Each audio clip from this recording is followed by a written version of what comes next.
episode 21 of Balanced Warrior Podcast.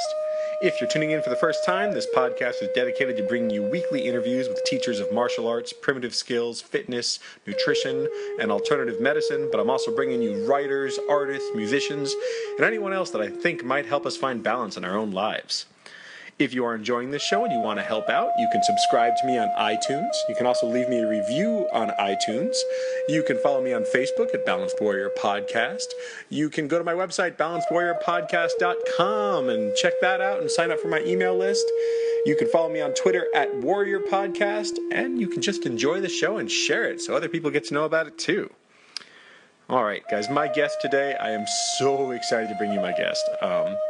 His name is Sifu Frank Paolillo, and Sifu Frank is a teacher of Tai Chi, Bagua, qigong, Pao Choi, amongst other things, and he's created his own style called the Tao Style.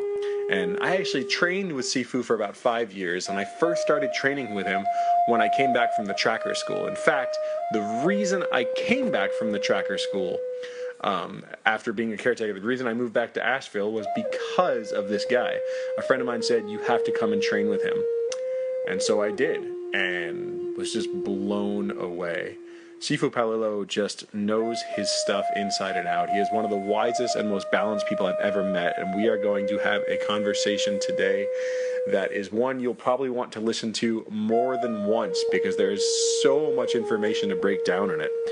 We are going to talk about what internal training is, moving from stillness, the Taoist concept of doing without doing, yin and yang, the Taoist I Ching, developing his own style within the Tao, the style of no style, transcending the fight and moving to formlessness, spiral power and silk reeling, finding the quiet mind, and morning routines. This is an awesome one, guys. So without further ado, I bring you episode 21 of Balanced Warrior Podcast with Sifu Frank Paolillo. All right, we are here with Sifu Frank Paolillo. Sifu, thank you so much for coming to the show. We're happy to have you. Thank you for having me. Yeah, it's, I definitely have to say, you were one of the first that I was like, oh, I got to get Sifu on the show after training with you for so long, and I've been waiting for the right time to do it because I was nervous, and I was like, okay, I'm going to get some of these done first so we can hear this first and kind of go from there. But I'm really happy to have you on. And I'd love to start, if you would be comfortable with it, is telling us just kind of your story on how you discovered martial arts. I know you grew up in Boston, and kind of how that came about. Well, growing up in the greater Boston area, it's can be rough at times. So you do what you have to do to take care of yourself, for one thing. I was very active in sports as a kid, and my interest in regards towards martial arts or self-defense arts started first with Western boxing interest. And that carried through pretty much through high school, and it was after high school that I made the transition. I was actually taking a boxing lesson. I saw someone studying karate, and that caught my eye, and that was the beginning of my transition from the Western boxing to Eastern martial art training. Karate, Kempo, Jiu-Jitsu, Kung Fu, and that's all the so-called external side of the martial art training, if you would, meaning more the skill development of the self-defense techniques. The philosophy and theory was always there for me. As I got deeper into that, I was more concerned about the spiritual aspect, which was always present in me even as a kid. I just didn't quite understand it, and little did I know that I would find it through the Eastern martial art training. When I went in from the external training, this is all continuous now from the 60s, the 70s, 80s, into the 90s. I've had formal instruction from various teachers. Haven't had a teacher since the 90s, 93 being the last time when I was in China with my Sifu, who is Master Chan Poi of the Walam Tam Tui Northern Praying Mantis. And I, by the way, was always an independent. I actually started studying with him around 76, 77. I had formed my own school in 1975. So anyways, I had, from the external arts, I went into Tai Chi in the 70s. I kept pursuing internal arts in terms of the three major internal arts, which also include Jingyi and Bagua. And matter of fact, 93 was my Bagua, the final piece of the puzzle, shall we say, even though I had started circle walking training in Bagua in the mid-70s, around 76. So I covered everything from the outside and made my way to the inside. In making my way to the inside, I was able to find my answer of how I connect the spirit with the body. So was that kind of always your idea that you were going to head from the external and kind of into the internal, or was that it just happened naturally? I believe it was my hope. I didn't know exactly, in a Western boxing sense, that's not usually the case, but in the martial arts, you have the Eastern philosophies. I was studying each philosophy that went with the style/culture. For example, if I was studying Okinawan or Japanese arts, which I did, I was studying Zen Buddhism. When I went into the Chinese arts, I had started working more towards Tao, and Tao actually being the essence of all, and which is how I ended up forming my school in 75. And from all of the traditional training I've had, I still give a really strong traditional foundation to students presently, but now the foundation is no longer, what it was back in the 60s and in the 70s, but well, partly there was the Tai Chi. Tai Chi, the Jingyi, the Bagua is the foundation. I give the internal Kung Fu foundation. That's all we do is internal training now. And to say what that is basically it's all mind-directed energy. It's from the inside to the outside. The emphasis is not placed on self-defense. The emphasis is placed on health and cultivation work. And then self-defense is secondary. So first you learn to know yourself before others, and you learn to move from stillness, and then later you learn to move as if someone is there. Can you describe that idea of moving from stillness? Like what? I don't know. It might be hard to define, but what it means to move from a place of stillness is it's a confusing thing, I think, for a lot of people, me included. What is it? What do you feel like it means? It's only confusing to a lot of people because they're always having a perception about things. So that's the state of mind, is that you bring in a thought, you bring in some existing condition. That's the mind. Mm-hmm. But what is the mind without thought? Now we have the stillness. Mm. But in stillness, one has to be careful not to look at stillness as stagnation. It is quite the opposite. Okay? It is, now we're paralleling the source of the universe, which, for lack of a better word, we'll call Tao. Tao meaning simply the way of the universe. And it's the source, and it's the way, and it's what I live.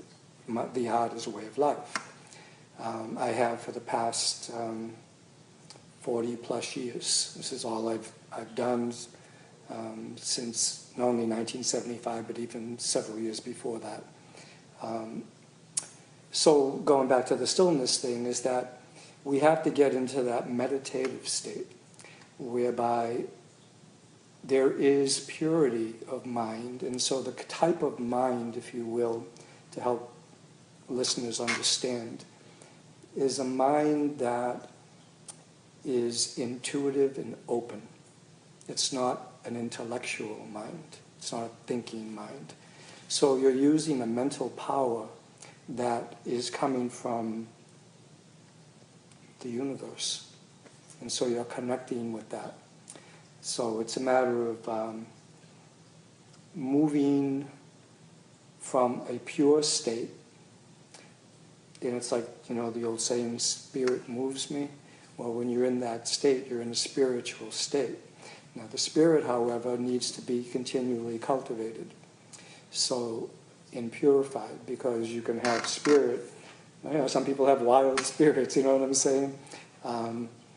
And so we have to continually purify that, and we do that through the training. And that's why I start everyone with qigong training, meditative work, tai chi training, and then we move from there into more application work, still coming from this place of stillness. And the terminology that we would use for that type of mind is wu qi. And this is like no polarities, so it's coming from a place of absolute clarity. It makes me think a lot of the concept in the Tao Te Ching of do without doing. Mm-hmm. That idea of coming from stillness, and it's that concept is something that always it's like I can see it and I can almost grasp it. It always feels like it's just a little out of my reach to understand it, and then I start thinking to myself, well, that's probably why I'm not understanding it, because I'm working hard to understand the idea of doing without doing. Yeah. In the search for it, you can't find it. Right. Yeah. Yeah. So, well, the thing about what you're saying in the Tao itself, so to speak, is that it isn't something, the Tao that can be told is not the eternal Tao. When people read the Tao Te Ching, in its first line, the name that can be named is not the eternal name, and so forth and so on. Okay, so we can't really talk about it, otherwise, in a sense, we'll slander it. You see what I'm saying? Mm-hmm. So it can't be talked about in that sense, but it can be known. And this is what we're doing. Interesting. So I'd love, if we could, to talk a little bit about yin and yang. I think it's a concept that most people in America are familiar with. We all know the symbol. We see the symbol. I mean, heck, my podcast is a version of the symbol. But I think a place that a lot of people tend to get confused is the idea that we see it as a conflict between good and evil, between balanced and unbalanced. Can you explain kind of what yin and yang really is about? Well, people, if they see it as a conflict, it's because they're seeing it from their dualistic mind. You see, so once again, what I just spoke of about, the mind that's free of thought, if one works it from that openness, then you're going to see it more as complementary opposites, and that the seed of one is contained within the other, which gives rise to change and transformation. Okay, so that everything is the Tai Chi in that sense. So even Tao, we could say, is the Tai Chi because it's the yin yang are a oneness. The yin does not exist without yang, and vice versa. Yin yang is relative terms; it's not absolute. The Tao as the ultimate truth. Again, I'm not trying to describe it, but as the source, shall we say, of the universe, as the essence, that is the absolute, okay?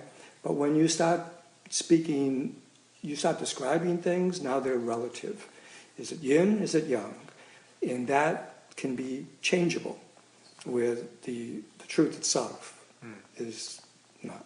It's like one of the books by Master Niwa Ching is the book of changes and the unchanging truth. You see what I'm saying? So I think that would maybe give you an idea of what I'm talking about.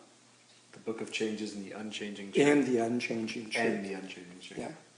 That's a beautiful book on the I Ching. Excellent. Yeah.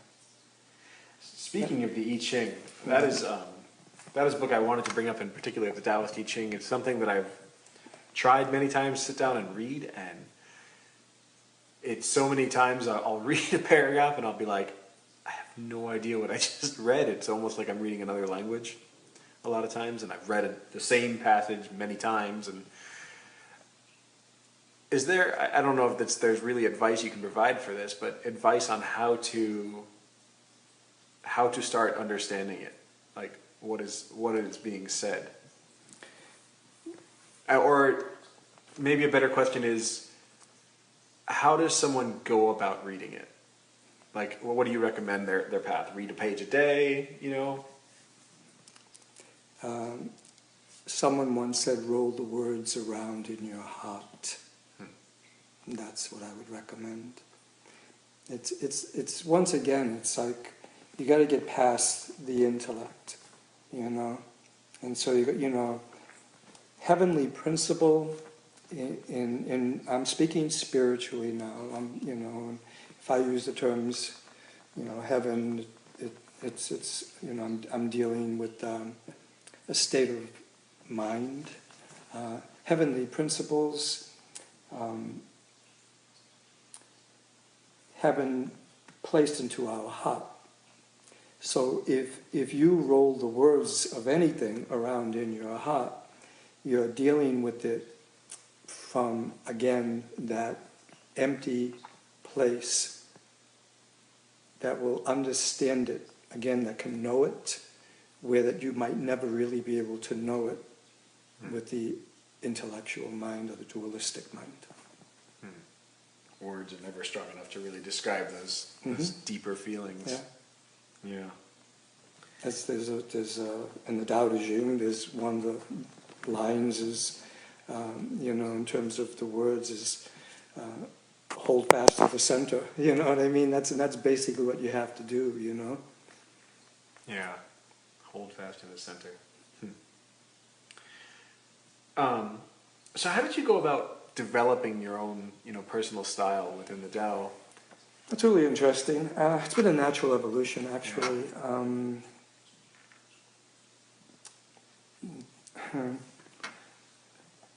It brings to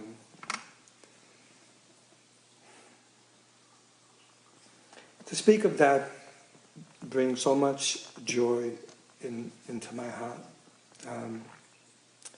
And it's where my true love is, I always felt that as a kid growing up, that I didn't necessarily like being in a box. And as I studied various styles of martial arts, and even prior to that, the Western boxing, that everyone had a style. And some styles fit certain people better than others. It doesn't have to be martial arts. It could be, say it's dance, a lot of people could maybe relate to that too. There are different styles, Someone might think they want to learn ballet and they walk into a tap school, see what I'm saying? Or, some other type of hip-hop, who knows what they walk into. And they say, well, this wasn't what I was looking for. So sometimes, going back to martial arts, which is what I know, is that you can get trapped within a style. And the teacher of that particular style, that may be their thing. And that's what they know, and maybe that's all they know, because sometimes a person, whoever that may be, can be trapped. And the idea is to never trap your mind and never be trapped. Okay? So every time I studied a different style, well, not every time, but several times the teacher would tell me how this was the best style, And so after you hear it several times, you start going, And so what is the best style? Well, it's really no style. It's like once again we're going back into that mind, or back into the Tao. So I realized that if I worked from a particular style, that it's possible that another person could have an advantage over me. Again, if we're talking now in a self-defense situation, because that particular style may be more conducive to their size, their build, their whole way about them. So what I used to do is I used to change up on people. Because I studied, even going way back in Boston, I used to sit there with my father and watch the fights. It was every Friday nights, and of course my father was against me fighting. So he did let me set up a heavy bag and down in the cellar, which would, what people know as a basement, but this is Boston now. And I actually hung a speed bag in my mother's kitchen. This is when I was a kid, But anyways, going back, in watching different styles, whether it was from the Western boxing or later after high school into all of the various styles, I would draw from every style. I didn't limit myself to one thing. So I would do things that the teacher would look at me and say, "What are you doing? That's not in our style." But I would say, "Yeah, but you're asking me to do this style that gives the advantage to, in this particular instance, a bigger, stronger physical individual. When if I use different type of footwork, if I use a circle rather than a straight line, if I did this, if I did that, whatever." And that was hard for a lot of teachers to understand, which is why did I study so many different styles? Why did I keep leaving teachers and going into different styles? Was because I was searching for that ultimate, you see. So in creating my own, it was a matter of tuning in to the Tao and to allow that energy to flow through me and to move from that stillness. And in doing so, I would move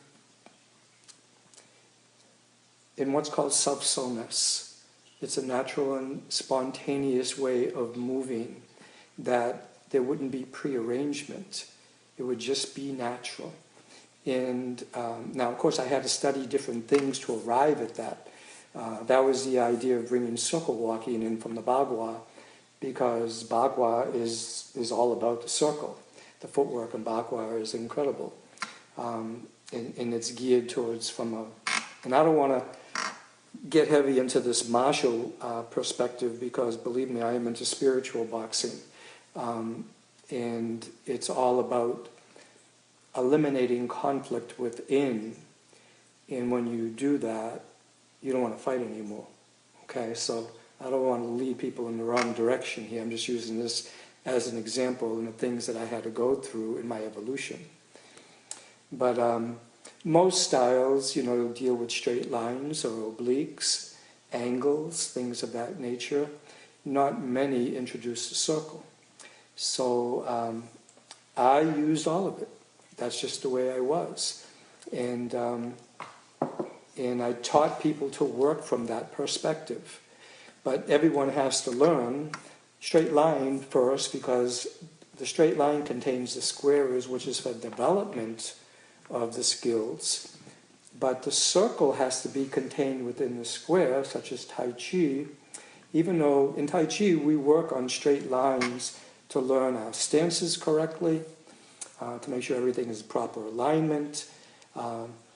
In our second Tai Chi form, which is Pao Choi, which is translates basically to cannon fist, and that's more of the combative aspects, meaning that you learn how to issue or discharge power, but you can't do that until you learn how to cultivate that energy into power, which is why you learn the first form. And you need the circle to store the energy, to invite the energy. If you stay in the square, you don't have it. An example would be if you had a bow and arrow, and you never draw back the bow, well, how are you going to shoot the arrow?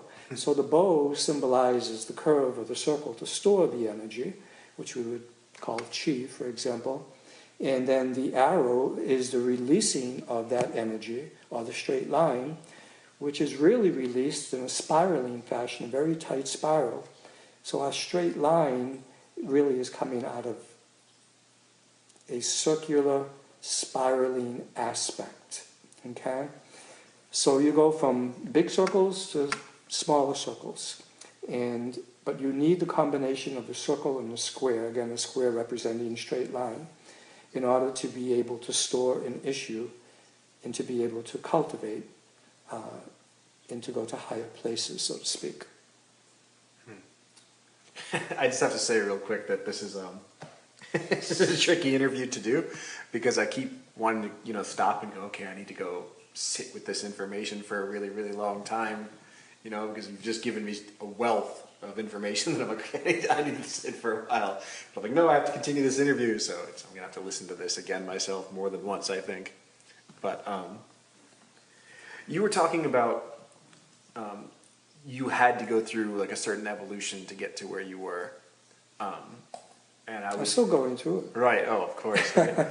And I was relating it in my head to the idea of straight line work, and something when I trained with you and we talked circles a lot, and I started seeing it like everywhere. I would look at other styles and I would experience that, oh, they're going in a straight line. That can't be useful. And I would think that to myself, and I think it was interesting to kind of hear you say it. It's all useful. Right. It almost sounded like...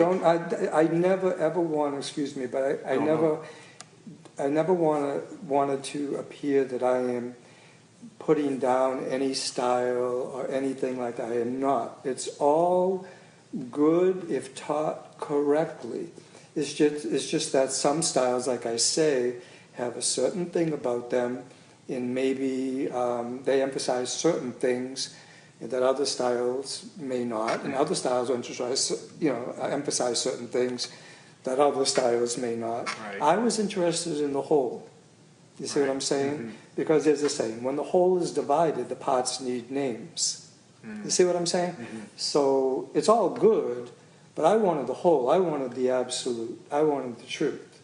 I didn't want the relativity. Right. You see what I'm saying? So I was in search for truth in everything that I ever did. I was once told that by someone who did a reading on me. And I don't know about my past lives other than what I've been told. I only know about this life that you've asked me about.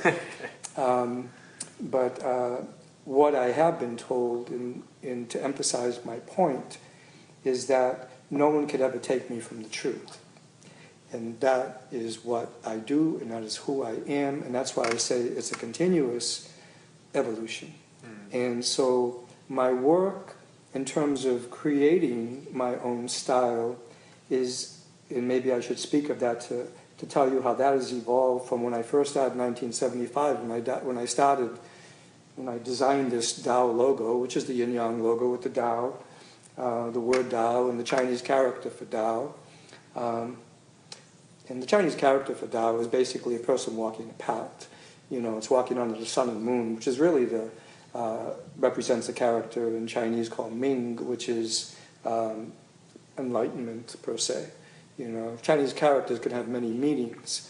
And see, that's the thing, is that I looked at the martial art as a posture having many hidden meanings, and it wasn't about the perception. You see what I mean? I always looked deeper. It wasn't how people perceived me or how I perceived something. To perceive, then you're using, again, what I would call the wrong mind. You see? So to use the right mind would be that mind that's free of thought. And this is how one learns, how one knows. You see? So you see with that mind. You see what I'm saying? So anyway, so in terms of creation, what I've done since the 70s, basically, even while I was studying these different styles, is that it's like a person would channel energy. So I just all my direction comes from the universe. In the deeper one goes within one's mind, it's like reversing. What's called reversing the light. You're looking in instead of looking out. When you look in with sincerity, and you approach the universe in that way, then energy is being connected to you. So it's what's called mysterious energy. We have three types of energies. We have obvious, we have hidden, and we have mysterious. Obvious energy is, from a martial point of view, is when you could look at someone and you can just see their obvious technique and their physical characteristics, their body, their muscles, whatever. Hidden is when we start to work on cultivating that energy, where we're cultivating this energy to be able to, as I spoke of before, to issue this power that must be issued by the mind. It's like, if you release that bow, going back to that again, to shoot that, to shoot the arrow, you're releasing the bow and the arrow, it's with the mind that you release it. You know what I'm saying? It's like if you do it physically, you may mess up. You see what I'm saying? So everything is being initiated from the mind. So when you place yourself in a meditative state, and again you approach it with sincerity, then energy will be channeled through you. Now, people will say to me, I've had students say to me over the years, you must be channeling energy from the ancient masters. Apparently that's true, because we show our respect by bowing to the past and learning from the past, and the ancient masters can channel that energy to us if we're open to receive it. That's why sometimes people say, teachers, I heard one say this recently, and I wholeheartedly disagree with this. Teachers won't pass all the knowledge down to the student because they don't want you to be better than them. Well, if a teacher was like that, then that teacher would be very selfish, because a true teacher is selfless and not selfish. And again, now we're back into the right mind. You see what I'm saying? Mm-hmm. That's the selflessness. That's the whole idea of cultivating. We don't want to be selfish. So if a person was selfless, they're not going to receive this kind of energy. So going back to what I do is basically I allow this energy to come through me. So I simply become an empty vessel. However, if I just do that for freestyle work, free form, in the same way somebody might dance and simply be free, I can freestyle all day long with martial arts, because it's what I know, it's how I move. However, if I have to teach students, and for the students to evolve, I have to bottle it. So I have to put it into forms. And put it into forms, which are all these self-defense techniques, but when you deal with internal, you're doing that also in conjunction with cultivation technique. Unlike just plain fighting self-defense technique, that's just about, how to be good at self-defense and fighting. This is about cultivating through the fighting to, like I said before, to learn to not fight, to transcend the fight. As a monk once said, I no longer need to fight, a martial monk, because I have love in my fist. You see what I'm saying? So we're going to a higher place spiritually. We're no longer interested in the fight. We're interested in the formlessness. So I have to bottle this formlessness, put it into a form. When we practice, and you do it traditionally first, what the past masters have given us. So I give the students a strong foundation. So we have like a level 1, level 2, level 3 training in my school. The level 3 training is the Tao Style training, my own work. And prior to that, they do the Chen Style training, Tai Chi, but the two forms, and then the Bagua training. And so you go from straight lines to obliques, from cultivation to issue power, to circles, from single opponent to multiple opponent in the Bagua. Okay, so now we're in the Tao Style, which really is a combination of all of these things. But now it becomes totally free. But they still need to have forms in order for them to learn. They can't do yet what I do. And so I've got to teach them creative energy. So I have to do that through form to attain this formlessness. When you attain the formlessness, and you see that, you know that, you see that with that mind I spoke of, now you have to cultivate that formlessness. And so I continually do this for the students. So I am, in a sense, eliminated. I serve the Tao, and I serve the students, I serve the people. I just have to sit for a second and think about all that. Let it wash over me. So, I was really thinking about, again, that whole straight line thing, and it sounds like, the straight line is part of the evolution. Like, you have to, we see life as linear, and then we kind of reach this point where we start looking around us and seeing the circular nature of things, which is, summer, spring, winter, fall. And we start then realizing the circularness of life, and then moving on from there. If we're going to continue our evolution, it's not just circular, but I would imagine that it's spiral energy at that point, where you are moving in a circular fashion, but you are also always growing and always evolving towards something. Absolutely, just like in nature. Right. Everything, works in a spiral. And, you can look at, how a tree grows with the rings, Everything's spiral. You can see a light wind will come in and put up some leaves, and you'll see a little spiral, On the other hand, you see something very destructive in terms of a tornado that has an incredible spiral. This is when the training I teach with the spiraling power this is what the essence of it is. It's called silk reeling, spiraling power, qigong work. That is the essence of all that I teach in the martial art training. And there was a Chen master that once said, "I feel like I have little tornadoes everywhere in my body." So this is a coiling power. And don't get me wrong, this same power is also a healing power.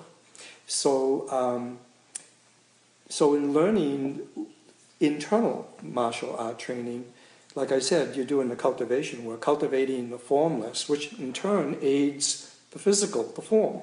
You see what I'm saying? So they help each other, you see. But in doing this, we're dealing with the whole meridian system that Chinese medicine uses, pathways of energy inside the body. But see, what I'm working with is not just the pathways of energy inside, I'm working with the pathways of energy of the universe, which connect, because we're one and the same. We don't separate ourselves. You see what I'm saying? We're one with the universe.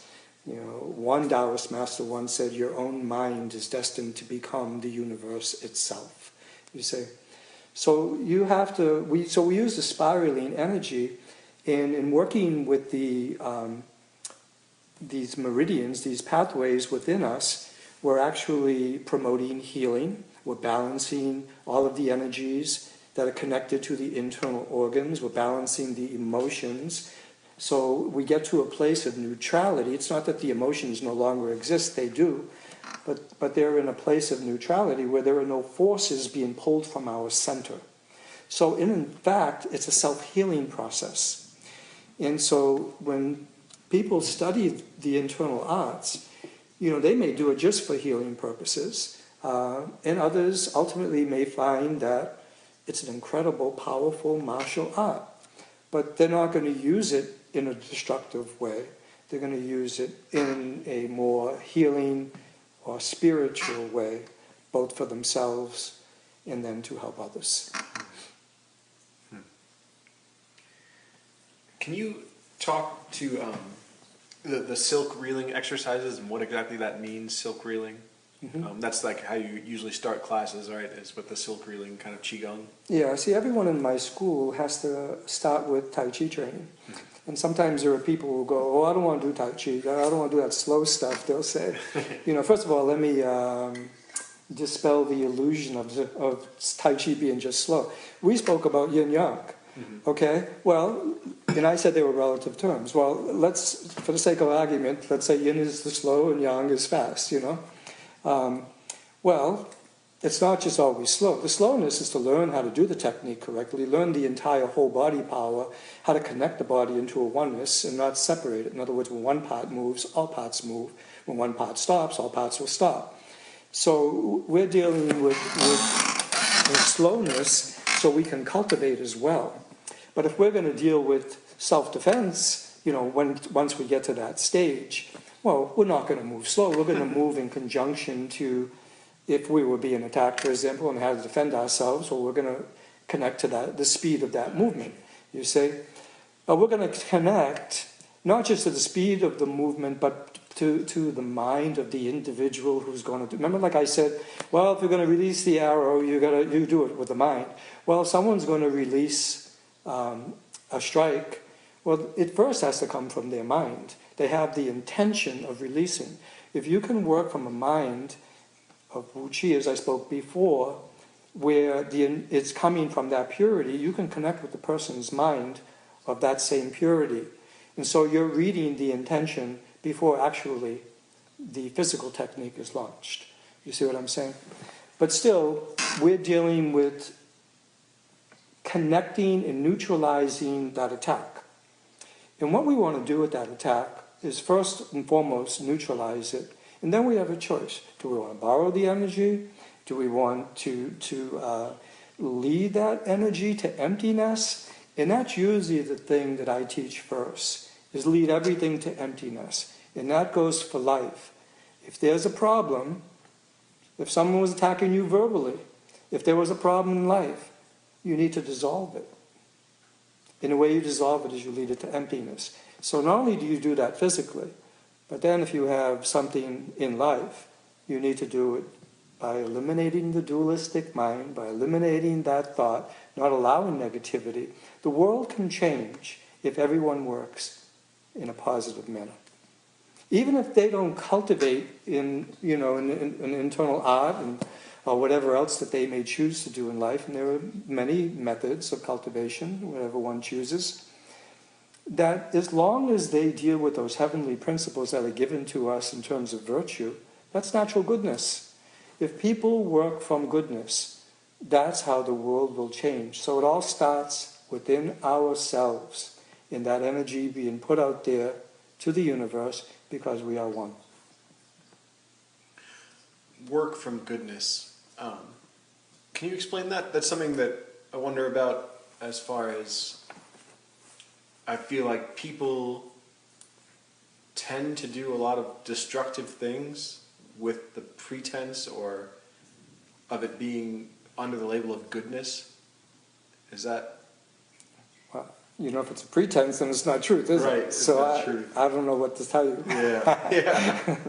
Yeah, so you have to really work from a place of goodness. Well, there's a saying that when one starts a thing, the great pretense begins. So, what I'm saying. So, I once told someone, well, there's, sorry about all these sayings, but no. Sometimes they teach us a lot, I once told someone when they asked me what I did, I said, well, there's an old saying that one's greatest achievement comes when one doesn't think.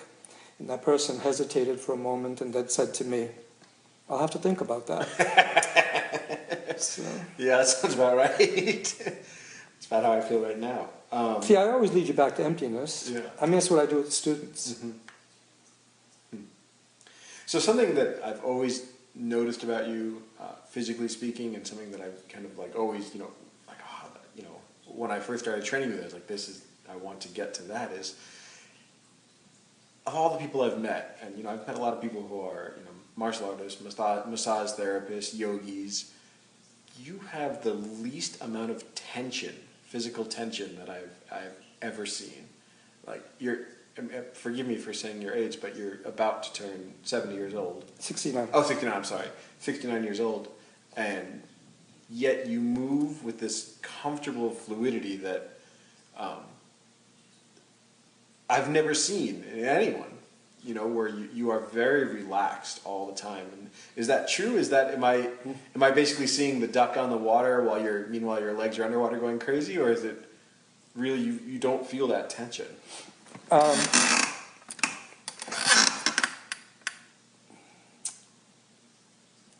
What I teach the students, and I guess we were talking about that, will I guess maybe help to explain this, is that we don't move from our bones. We move from soft tissue. And in that bones are where we allow the energy, I'll use the term qi, to transmit through. So we appear to be boneless. So if you move in that way, see, once again, we're not moving from the physicality. Our muscles are used like storage bags for the qi. And you were asking me to explain that silk reeling, spiraling power qigong, so let me go to that also to help answer the question of movement. And remember, spirit moves me. We're back to that again, okay? So when we first walk into the school, you know, the silk reeling term, silk reeling, spiraling power, qigong is energy work / cultivation. When that, the term silk reeling is from the cocoon, you know, when in China they reel the silk from the cocoon. Well, the thing that people miss, like, you know, all of the Tai Chi styles, for example, will use a silk reeling. But not all the Tai Chi. What was unique to the Chen family, and hopefully others have followed suit along the way. Some people won't do it, like I spoke of in the beginning, where people say, this is my style, I can't do that. You know what I'm saying?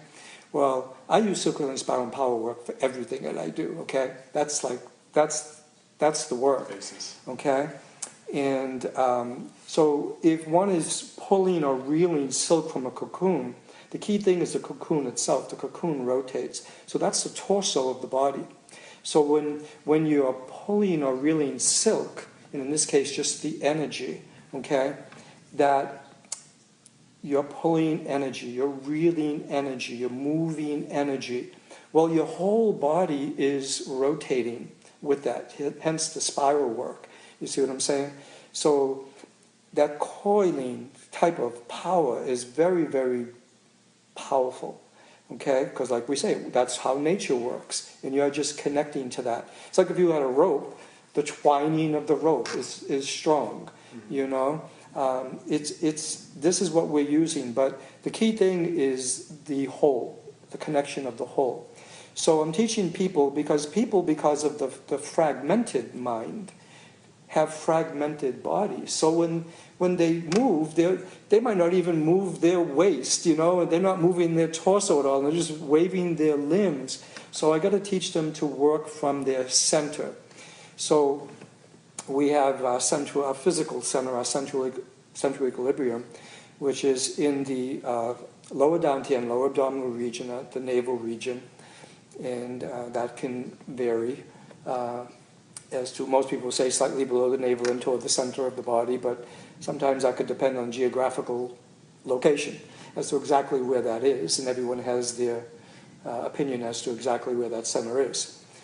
And then you have your middle dantian, and dantians are basically fields of energy. In your middle dantian is your heart solar plexus region, and your upper dantian is at the forehead area. Most people would refer to as a third eye area or a heavenly eye. And I mentioned about reversing the light, and that's when we come into that heavenly eye and we bring that energy down through our middle dantian at the solar plexus into the lower dantian, which is where we store and generate our energy from. So we're reversing the light. So even though I may be looking out at you physically, internally, I'm still reversing my light. So, and I'm taking that energy in again from the universe. So now we're talking about the stress. Well, if I'm connecting to the universe, no, there's no stress there. It's only if I go into the wrong mind, which I do not like to allow myself to go to, is will there be any type of tension or stress? So I will remind myself to not go there, because I don't want to live in that place. I want to live in peace. And when you connect and harmonize the body, mind, spirit, you will then find inner peace. And that's what you move from, is that harmonization, that stillness.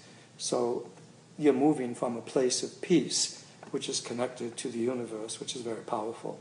That's the so-called mystery of life that actually moves through you, if you will allow it.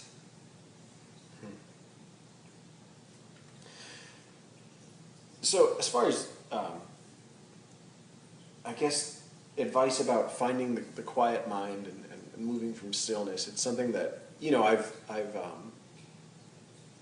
messed with it, you know, for a long time. You know, I've you know, practiced it. You know, I've always considered myself someone who meditates, and it's something that I've tried a lot. But except for the occasional moments where I you know, I have this glimpse of like what it's really about. Most of the time is my own mind getting in my way, and you know, I mean, like the dialogues that I have in my head, just it's crazy. You know, like sometimes it'll even be I'll have one of those moments, a glimpse of like, oh, there's that piece. And I'll get so excited about it that I'm like, oh, I'm really getting this now. I'm starting to find this piece now. Here's that piece. And then I'm like, oh, wait a minute, I've lost it again. So how do we let go of that intellect, of those thoughts, like practical information as far as just dropping that stuff? Okay. Well, again, if I have a beginner walk into the class, you know, where do we go? Because this is quite common, obviously, what you just explained. Well, sometimes they have to concentrate on their breathing, you know, and the deep breathing to lower down TN, and so they can have a focus point, you know. And if a thought occurs, you know, and ultimately eliminate that so that there's nothing. In other words, let the mind rest at peace, okay, you know. But to get to that point is what you're asking me. So if a thought occurs, or many thoughts occurs, the best thing to do is simply acknowledge them, and become an observer of them, but not a participant. So you have to let them go. Right. And that's why I say, well, maybe you need a focus point, so you have to concentrate on your breathing or something like that. But even concentrating on your breathing, the breathing should be heard not by the ear, but by the mind. The correct mind. You see what I'm saying? And so you know what I've been talking about all this time. That's like when you go into a place of stillness, if you can get to that point of stillness, okay, which is that meditative aspect that you're trying to reach, you know, and you have that place of peace, everything changes, you know.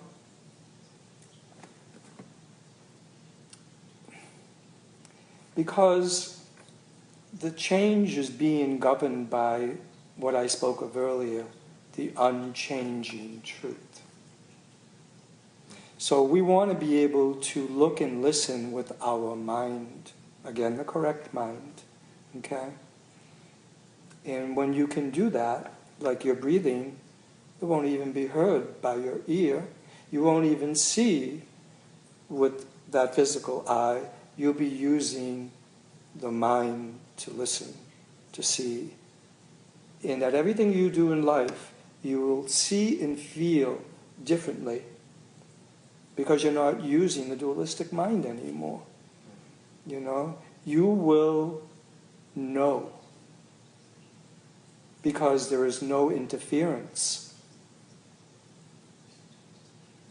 So it's up to the individual to be in the correct mind. So if something comes in, like I say, you've got to do what I just explained. If a negative thing comes in, you've got to say, no, I can't, I'm not going to hold on to that. You know, you've got to work towards being positive, you know. And then ultimately just work towards what I would call Tao, you know. And the way to do is to simply be.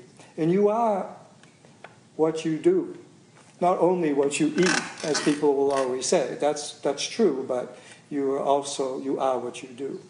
So if this is what one practices, like for myself, well, this is what I do, this is who I am, you know? So, and that's all I choose to do, because it brings me peace.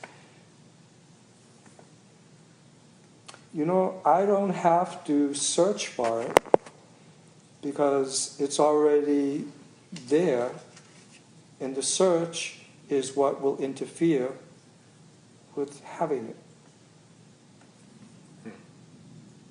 Right. Realizing it's already there. It's there for all of us. You know, it's just a matter of non-interference. Yeah. You know? So this might be too personal of a question. If it is, that's okay. But do you feel like you still have those moments in meditation where your intellect gets in your way sometimes, or have you kind of reached a point where you can kind of get past that now? I would like to, I don't want to say think. I don't use my dualistic mind, really. I don't see that way. So I guess to some degree, it's like when I talked about the spirit, that you're always continually purifying and refining. It's like, like water, you know what I'm saying? And, to keep getting it cleaner. So I'm constantly purifying and refining my spirit. So I could have,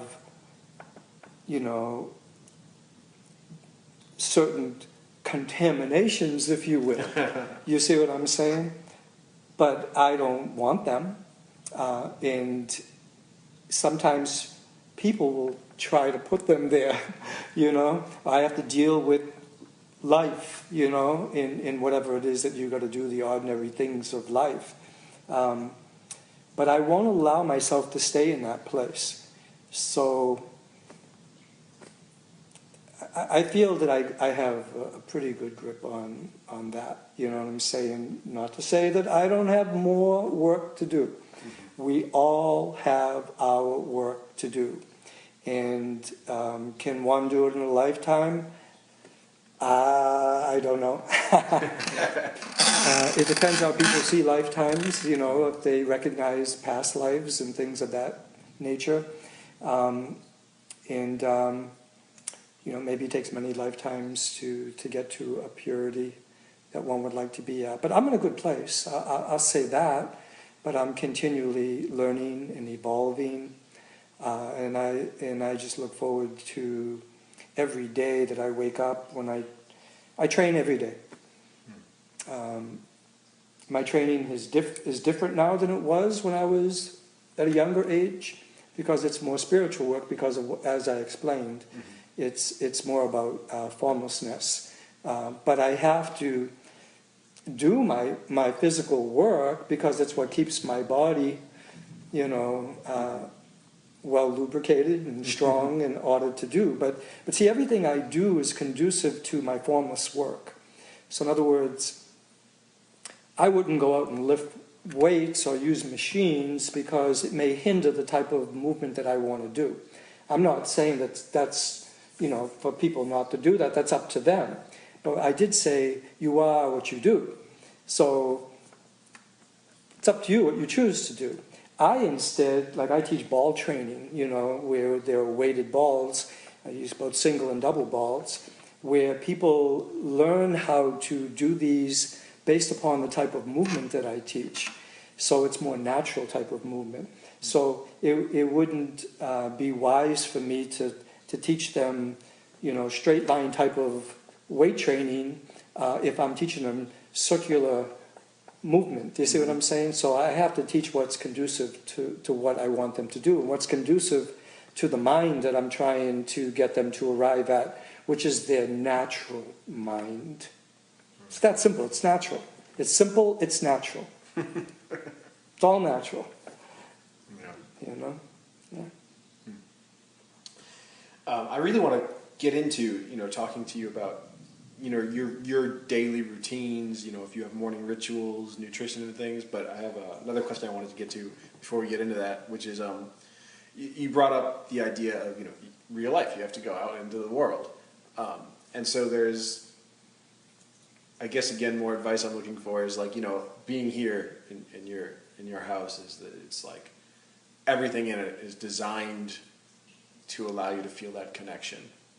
And I come in here and I'm just, the minute I stepped out of my car, I felt this peacefulness, just this deep breath kind of overtook me, and I was like, I'm home almost. I can rest. But you have these moments, and then you have to go out and you have to deal with turmoil. And how do you kind of keep to that source in the midst of that turmoil? Or you do your best. I mean, that's all you can do, because there are always so many distractions of people trying to pull you away from your center. And so you do your best to maintain that center. And that's the trick. It's like, my school, you spoke of this place. This is truly a sanctuary that I had built. And, it's just, I mean, this is heaven on earth to me, So to be able to maintain that state of mind, and that's what heaven on earth is, a state of mind, is the trick and the challenge. And I succeeded pretty good with that, because I only really go from here to my school, right. which I've created the same environment as in the school, where people get the same thing when they walk into the school. They feel that. Now, people who walk in here, obviously, this takes it to another level. This is a little deeper, because this is where I do my work. For me personally, my training, my cultivation, I do qigong work every morning. In the essence of qigong training is meditation. So that's always present, whether I'm sitting, standing, or moving. You see what I'm saying? So saying that, when I take it outside, that stillness needs to be present, whether I'm driving in my car or walking down downtown Asheville or whatever. I have, however, limited my time to going out in the world now. I only go to my school twice a week now, and have condensed the classes so I could do that, and do my own private work and private teaching, here. And so I limit myself as to how much I go out. I'm very happy being here and or in the school. And the in-between, that transportation from here to there, is where I work on myself to be still. That's my challenge. The school is in the heart of downtown Asheville. And that's the challenge, but that's what it's all about, to be able to maintain that peacefulness in that state of disarray, if you will, that's going on around you at times. People screaming out in the street, this, that, whatever goes on in downtown Asheville, is to be able to find that peace within. And, the thing is that I feel to find that, you have to learn to be nothing. As soon as you become something, like everyone's saying, you have to be somebody. No, be nobody. I had to learn through the martial. I haven't spoke much about martial art as in terms of application and fighting. But in my earlier years, I did an awful lot of sparring work, and I always did form work in conjunction with that, form and fighting equally, just like a yin yang, to make a Tao, if you will. And then as the years, I actually stopped fighting in the 80s. I no longer wanted to fight anymore. I still teach it, but I teach it in a different way. I teach fighting through the art of not fighting, because I teach people to become better people, you see. And so I don't want to lose my point here is, through fighting, I learned detachment. I learned that whether it was one person or more than one person that I would have to deal with, that if I attached to anything or anyone, I could be defeated. That the only way that one had a chance of not being defeated is if one was in a total emptiness in the universe, and that energy was moving through you. And as I explained before, that you're sensing energy from others as they're getting it, and that you were in a place of detachment so that you could be one with all. So that's what I tried to practice as I moved through life. It's easier to do it here, obviously. It's more difficult when you get out there amongst the people. But it doesn't say it can't be done. It's a greater challenge. So you were talking about doing qigong every morning. Can you describe to me your morning? Is there a certain time you wake up? Do you eat first? what is kind of your path, and do you Yeah. stick to a certain discipline? Yeah, well, because I've been teaching the art.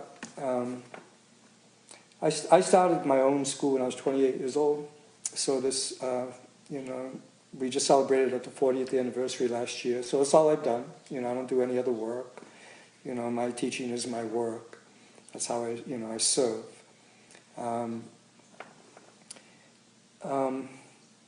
So because of my teaching schedule, I've had to teach nights a lot. So I have to eat whenever the time is allotted to me. And so I usually I'll eat later. Now I know it's not the ideal time. It's better if you can, they'll say, eat a big breakfast, eat like a king, and then, work your way down, eat stronger in the morning and less into the evening. But given my scheduling, in that I have to serve the people, and a lot of people, especially in those days, had to work 9-to-5 jobs. Today some do, but a lot of people have flexibility today. Still, my schedule is teaching group classes at night and stuff that I may have to eat after. So because of that, when I come home, I usually try to take a couple hours to empty out, And so my bedtime could be whenever, which means my awake time could be whenever. But I'm usually not hungry when I wake up. That's my training in reading and study time. So I will start usually by reading every morning. And that, obviously I've had hopefully a peaceful night's sleep. And so, but I read Tao every morning, some kind of Tao, whether it's Tao Te Ching, Zhuang Su, Yi Ching, the majors, or whether I'm reading other Tao material, other Taoist works. But I study and read Tao daily. It's who I am. It's what I do. That keeps my mind right. That leads me to wanting to get up and to move. So now my mind is definitely in the right place. It probably was pretty much anyways because I just woke up. Mm-hmm. And I had come from, the last thing I did was really, I came from school. I came from teaching, or I was teaching here, you know what I'm saying? I used to teach 7 days a week. Now I do 5 days a week, and I even limit that as to how much I'll teach. And I'll give it to an assistant to do most of that work for me and work with the beginners and then work with people who have a foundation, so to speak. So, anyways, going back to that. So now I'm ready to do movement, but I do Silk Real and Qigong work every day. The same exercises that a student would walk in to learn, I do those every day.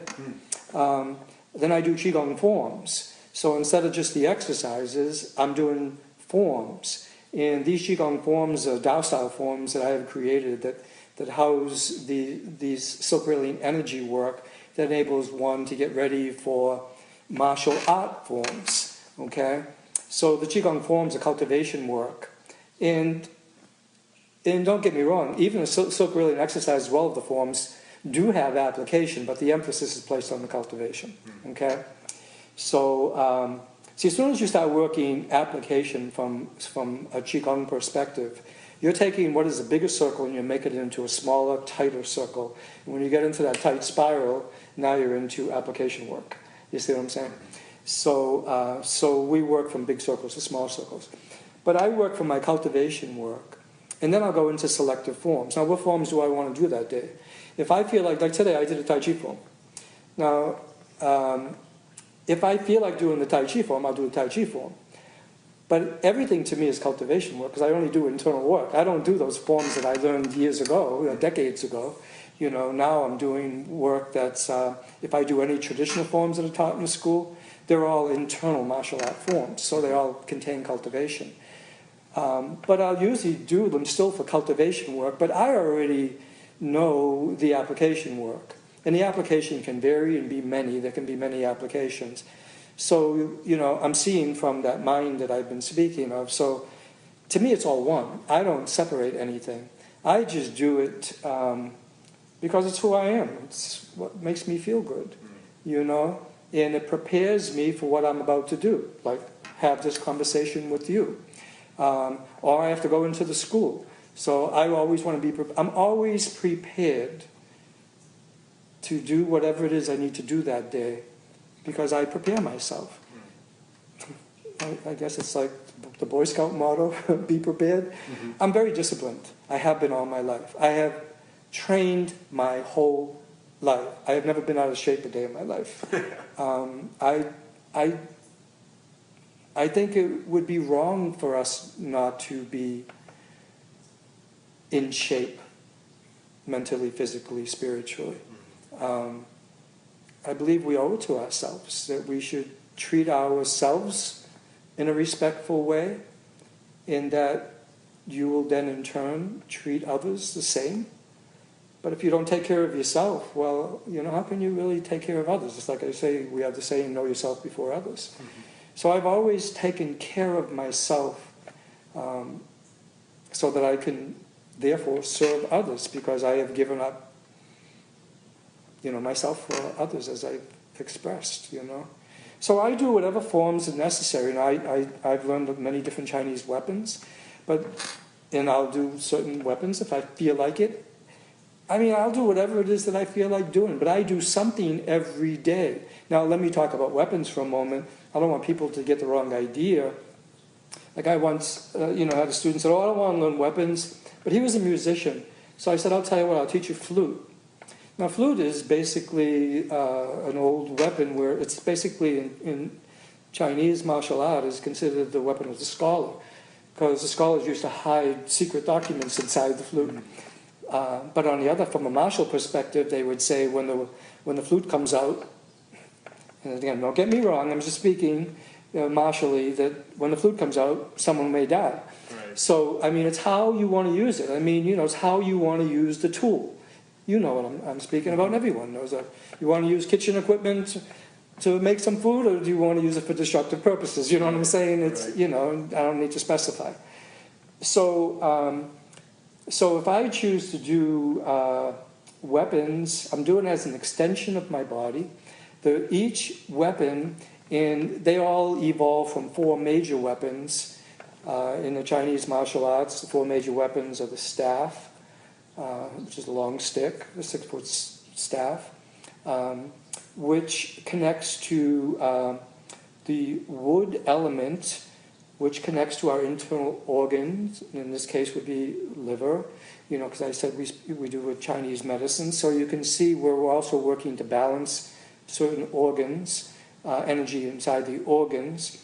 We'll work with the metal element, which is represented by a single broadsword, the metal connecting to the lung. We'll work from the double-edged sword, which is a straight sword, which is considered to be the queen of the weapons, and that is the water element, or the kidney. And then the fourth major weapon would be the spear, which is the fire. And the fire is the heart, which is like the emperor of the individual, And so we're working to balance the internal organs through these various elements, because these various elements are basically energies, the same as we speak of the 5-element theory in the universe. This is like an extension of the energy of yin-yang, which is a manifestation of the Tao itself. Okay, there's Tao, there's yin-yang, there's 5-element theory, there's a trigram theory, which is the Bagua work that we do, extends out to the universe, reverses itself, comes back through the body, and this is how we go through transformations. Return to the one, just like you said, when I walked in here, I feel I'm home. Okay, that's the one. So now, I didn't speak of the 5th element, I just mentioned the 4 majors. The 5th element is the empty hand work. And all of the weapons are sprouting from that. You see what I'm saying? And the empty hand work is the earth element, so like the spleen. So we're working the 5 major weapons to help balance us out. So there are extensions of our body. So if you're using a spear, you are the spear. You see what I'm saying? When you're using empty hand, you're all of these. Then we have all of these other weapons, and we have categories of the weapons in terms of you have straight weapons, long weapons, you have curved weapons, you have flexible weapons, you have paired weapons. If you use a flexible weapon, you want to make it appear straight, hence the yin-yang theory. If you use a straight weapon, you want to make it appear bent. You see what I'm saying? So you have to put that energy to make that energy, that weapon move in that way. So you're finding yin and yang, yang and yin. The two are one. You see what I'm saying? So paired weapon will help you use, both hands, to connect to the entire body rather than just being one. A lot of traditional styles are very right-sided. What I do in Tao Style is I'll create weapon qigong forms so the student will not only learn how to use a weapon with their right hands, they'll learn how to change the hand and use it left hand. So by the time they get to paired weapons, which comes later, they have a sense of both hands, they're better balanced. Traditionally, it's not taught that way. Traditionally, you usually learn right side for years, and then it's okay, now you can learn double weapon. This is the way I learned. And so all of a sudden, you're very strong on your right hand, but your left hand is very weak. Same way in empty hand. Usually it's very right-sided. So I had to work, to go back and, I would throw thousands of punches and kicks daily, whether heavy bag in the air, through forms, through fighting, whatever, just to balance myself out. So I always taught my students, remember I said I didn't like to stay in the box? So I broke from the box to teach the student to be very well balanced. Not just physically, but also mentally and ultimately spiritually. So my training varies from day to day, but there isn't a day goes by that I don't do some type of meditative qigong work that carries into whatever forms I choose to do for that day. And my specialty is the creative work, which right now I should probably speak of that briefly, is that the school is taught in 3 levels. Level 1 is when they first come in to learn the Tai Chi. First they learn Silk Road Qigong work in various Qigong forms, and they're learning the Tai Chi form. They're learning seated meditation. We also offer a class that's taught by one of my assistants in the daytime that is Silk Road Qigong and a basic circle walking. In level 2, in the evening class, when people are ready, I would move them into level 2. It could take several years, and it varies for each individual. In level 2, they will learn various things, such as Pao Choi, which is the cannon fist form I spoke about, which is learning how to learn concealed or hidden power, and then ultimately how to issue that power, and also be introduced to Bagua training and learn a Bagua form and various circle walking techniques, what's called the 8 mother palms. In level 3 is the Tao Style training. It's my style of work. And if someone looked at our website, they would see a summary of these things. And so the students in level 3 have just completed the first phase of level 3 training. And right now I have been refining phase 2. And I haven't taught phase 2 to anyone yet. And it's about to begin next year. And there are some students that have known phase 1 for years, years. And but phase 2, I had just announced that I will begin teaching next year, but I will teach it only from a private perspective, where level 1 I'm teaching group and private. But level 2 will be taught, unless things change, and things always change as need be, I will be teaching that only privately, because I only want to teach phase 2 to people who are ready to learn. You see what I'm saying? Rather than teach it in a group thing and introduce it to the whole. So that's been my work. I've also been given glimpses. If you have to have glimpses in your experiences, I get glimpses of phase 3. And that's, I showed you, I pointed out the chamber that I have had constructed. It's a meditative chamber with the Chinese character of immortality on it. And immortality is basically, there are many terms, multiple terms for the Chinese character immortality. You could look them up, and one could be enlightenment, it's like people might say, what is the secret of life? And one of the answers could be that there is no death. That when one, works with the spirit, there's merely change and transformation. You see what I'm saying? Hence, the chamber and the work is there. Will be phase 3. Will be about return to the one. So I have plenty of work on, and I have to rely upon the Tao. That my directions come straight from the source of the universe. So I have to be in a place to receive that. In order to receive that, one needs to surrender oneself to the universe. There can be no ego. You'll only block it. Right. Yeah. That's the problem that most have today. Right. Yeah. That's the challenge. There was one teacher that once said, it's okay, let it go. It'll come back. Don't worry about it. So, not that you wanted to, but you know what I'm saying. It's to be, because that involves selfishness. And we want to learn to be selfless. The journey. Sifu, this has been absolutely amazing. I'm going to have to listen to this podcast probably myself at least 10 or 15 times. But if I could just end with just a couple quicker questions. As far as books, what would you recommend for people who want to study more about the Tao and learn more about the Tao? What books do you recommend they read? Did I mentioned the 3 already, did I not? You mentioned the Book of Changes and the Unchanging Truth, and honestly, and that's just a version of the I Ching. Okay. But that is a beautiful version. It's very deep. Okay. It's got constellations and people interested in the universe and astrological things to go along with that. Chinese cosmology. I mean, because basically what I teach is Taoist cosmology. When we talked about the Tao, and I mentioned the Tai Chi, Yin Yang theory, and the 5-element theory. The 5-element theory, is connected with the Jing Yi work and the Pao Choi work that we do. The 8-trigram theory connected to Bagua.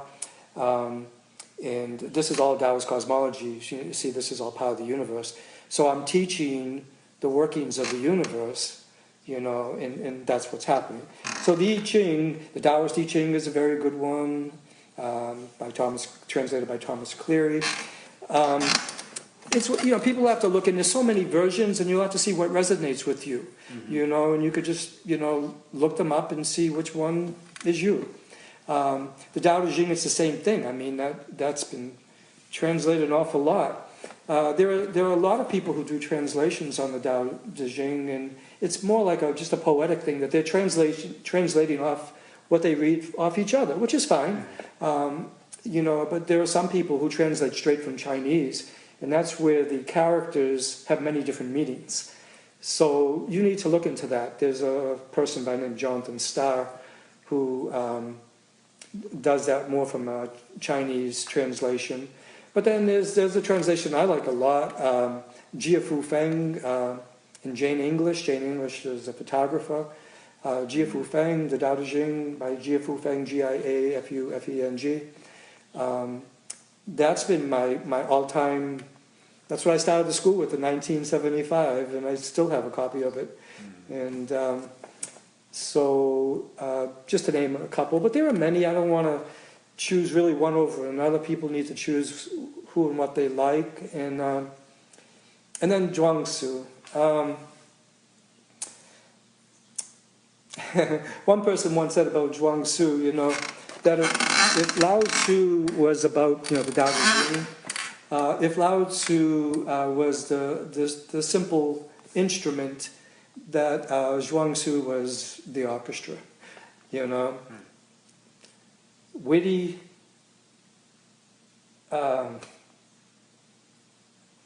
incredible. There is Sifu Frank J in English also have a version of that I would highly recommend. Okay. And there is also a tape, and it is with a translation of those people that I just mentioned, and the commentary by Al Wong, Huang, and one could get that tape, and he says the whole thing, and it's a beautiful transmission, you know. But those were the ones I would recommend. Now, another Tao book, a real classic, is The Uncharted Voyage Toward the Subtle Light.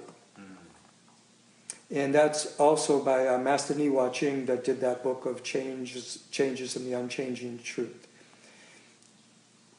That is a beautiful, beautiful book. The Uncharted Voyage Towards the Subtle Light? Toward the Subtle Light. The Uncharted Voyage Towards the Subtle Light. Okay. I mean, there's so many beautiful Tao books. So it's up to people, you know, and understand, I'm speaking of it from a philosophical and in spiritual point of view, in that I'm not speaking it, you know, from a religious, because there is a Taoism from a religious point of view, in who may share some of the things, but also differ in other ways. So I have not spoken about religion at all. I'm speaking about Tao as the essence of all of this. And so this is philosophy and theory of the spirit of the universe, if you will. So, I mean, those are some of the books that I would recommend. I mean, I've got a whole library, and I've read so many, and not only of Tao books, and I've looked at all kinds of Tao books and all opinions, and I have also of martial arts. You know, when I decided to get into martial arts, and it's always been part of my life as long as I can remember, the art of self-defense in conjunction with the spirit. Okay, that's always been a part of me. And I view the spirit as, you know, divine, and again, I speak from a spiritual sense, holy. I mean, it's pure. You see, I mean, if one can get in touch with that, everything you touch will be pure. You see what I'm saying? And that's how I view the martial aspect. So obviously things have evolved and changed and transformed over the years, and still, you know, that's still happening. But I did the same thing with martial arts. I researched every philosophy and culture of the world. I ended up ultimately in the Chinese martial art because it was the mother. In the same way I view the Tao as, when you name it, it's the mother of the universe, you know, and then nameless. We can't even speak about it. Yeah. So, Sifu, my last question for you is, if you could impart any one skill or talent onto humanity that you feel would really help the world, can you put that into words, what that would be? I hope that people can summarize what I've said. I always go back to spirit, and so people have to understand their true nature. And that's where the meditative aspect comes in, that, you know, you can read astrology, both Eastern and Western, and I advise that so people can understand who they are, but that's really not the whole. That's leading you to who you truly are. And it's only through the meditative work that you find out your true nature. So the reversing of the light, to be able to look inside oneself. And remember, I talked about look inside in that Apadantiya, that third eye, that heavenly eye, let it reverse through the middle at the solar plexus. heart region. Let it transport down into the lower dantian area, the lower abdominal region. Let it generate out there to the extremities. Let it generate out there to the world. You see what I'm saying? And in doing that, like you said, you will get a glimpse of truth. And work only from that truth. And if everyone would work from the truth, there would be no external. Sifu, thank you so much. This has been so wonderful. I was just so happy to get to do this with you today. Thank you for coming. All right, I'm going to sign out here. All right, that was episode 21 of Balanced Warrior Podcast with Sifu Frank Paolillo. I hope you guys loved that one, and I hope you listen to that one again, because I know I have to listen to that one probably another 5 times before I fully comprehend everything that I heard within that interview. Check out on Wednesday my newest blog post, in which I am going to be talking about taking weaknesses and turning them into strengths. I know I mentioned I would be doing that last week, but then Nancy Basket told me she had that guest post, and when Nancy Basket tells you she has a guest post, you let her share her guest post. And it was awesome, and I'm so glad that I did. But this Wednesday, I will be releasing that article that I was talking about, turning weaknesses into strengths. All right, guys, see you next week.